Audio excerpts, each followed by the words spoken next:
Do you know the most terrifying kind of power? It doesn't shout. It doesn't scream. It doesn't break things to be seen. It enters quietly, moves without effort, and by the time you notice it, it's already too late. This kind of power doesn't need validation. It doesn't beg for attention. It's calm, controlled, and completely aware of what it's doing. When they walk into a room, people don't know why they feel uneasy, but they feel it. They sit up straighter. They lower their voice. Something in the air shifts. That's presence, not because of volume, but because of energy. This is what you aim for. Not muscles, not noise, not flashy ambition, but precision, control, calculation. The type of presence that rewires the atmosphere and makes people doubt everything they thought they knew. The world worships noise. Everyone wants to be heard. Everyone wants to be seen. Followers, likes, approval, drama. But none of that lasts. Real power doesn't reveal itself until it's needed. And even then it's surgical, not explosive. You were told to speak up, to express yourself, to be liked, to smile, to fit in. But deep down, didn't it always feel fake? Didn't you always know that the real you wasn't soft? That there was something colder beneath the surface? They trained you to wear a leash, to obey, to ask for permission, to wait your turn. But the man who waits never wins. The man who speaks without thinking gives away his position. And the man who begs to be seen is forgotten. Real control starts inside. Before you influence the world, you dominate yourself. You master your emotions. You control your impulses. You respond instead of react. Most people, they're slaves to their mood. One insult and they break. One betrayal and they collapse. One failure and they quit. You're different. You've been broken, yes, but you rebuilt sharper, colder, smarter. You learned. When they were partying, you were observing. When they were chasing validation, you were studying psychology. When they were loud, you were silent, but you heard everything. And that's where control begins, in the silence. Silence is not a weakness. It's a weapon. Because when you don't speak much, every word becomes heavy. When you don't show emotion, every glance becomes unpredictable. People fear what they can't read. They fear what they can't predict.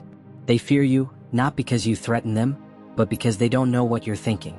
And in a world obsessed with being understood, the one who is misunderstood dominates. Do you want peace? Control your breath. Do you want power? Control your thoughts. Do you want to influence others? Control your energy. Power isn't about being louder. It's about being deeper. Emotion makes you predictable. Anger, jealousy, desperation, excitement. These are the tools used to control ordinary people. They post something, you react. They insult you, you defend. They leave you out, you chase them. That's not power. That's slavery to perception. But when you detach, when do you no longer seek approval? You become dangerous. You stop caring about how others see you. And that's when they become obsessed with trying to understand you. You stop reacting. And suddenly, you start controlling. The one who reacts is being led. The one who observes is leading without lifting a finger. You were never meant to be ordinary. You were taught to behave, to soften your voice, to ask nicely, to calm down. But calmness isn't submission. True calmness is control. You are not weak for being quiet. You are not broken for not fitting in. You are not cold for valuing logic over emotion. You are something this world no longer produces. A mind that cannot be moved by noise. A presence that changes people without touching them. A force that doesn't need recognition to be real. Manipulation isn't evil. It's survival. You manipulate daily. Your words, your timing, your body language, even your silence is a form of influence. The question isn't if you manipulate, it's how well. Do you speak to impress or to direct? Do you stay silent to hide or to control? Every word you say, every moment you wait, can become part of the architecture. Your mind is a scalpel. Use it. The world respects surgeons, not butchers. You don't need force to dominate. You need precision. You don't need crowds to follow you. You need people to think about you when you're not there. That's true power, to live in someone's mind, rent-free. Do you want money? Get control. Do you want love? Get control. Do you want peace? Get control. Everything you desire flows from your ability to lead, influence, and command without being loud. Control is not barking orders. It's making people move through suggestions. It's watching someone fall apart from a sentence you said months ago. It's knowing how people think and staying 3 steps ahead. Control is what builds empires. It's what ends them too. The man with control doesn't need to threaten. He simply watches, and others adjust. Your presence should be your loudest language, not your words, not your posture, not your style, your energy, the way you enter a space, the silence you carry, the way your eyes say, "I'm not here to impress. I'm here to observe." That's power. People should feel something shift when they walk in. They may not know why, but they'll sit up straighter, speak softer, watch you out of the corner of their eye. That's the effect of internal power. It makes others unsure, not of you but of themselves. It makes them adjust, second guess, doubt. And doubt, my friend, is the deadliest poison you can inject into another mind. You didn't become this way overnight. You were betrayed, lied to, abandoned, underestimated. But instead of collapsing, you calculated. Instead of crying, you studied.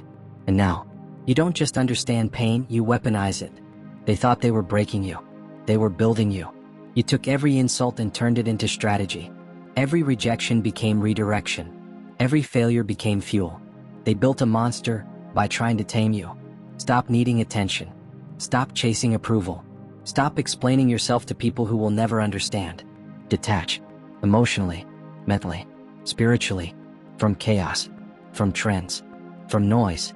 Because the more you detach, the more you see clearly. You start to notice patterns, weaknesses, desperation. And when you can see what others don't, you win. The game isn't about being seen. It's about seeing everything quietly and moving accordingly. The most dangerous men in history weren't loud. They whispered. They smiled. They stayed calm while building empires, starting revolutions, or ending nations. They didn't panic. They predicted. They didn't react. They prepared. You don't need a crown to rule. You don't need applause to be remembered. You just need to be inevitable. To be the one they remember in silence. The one they regret underestimating. The one they fear without knowing why. You are not here to be liked. You are here to be unforgettable. You are not here to impress. You are here to imprint. You are not chasing. You are drawing people in. Without trying. Without begging. Just being. You don't need to prove yourself anymore.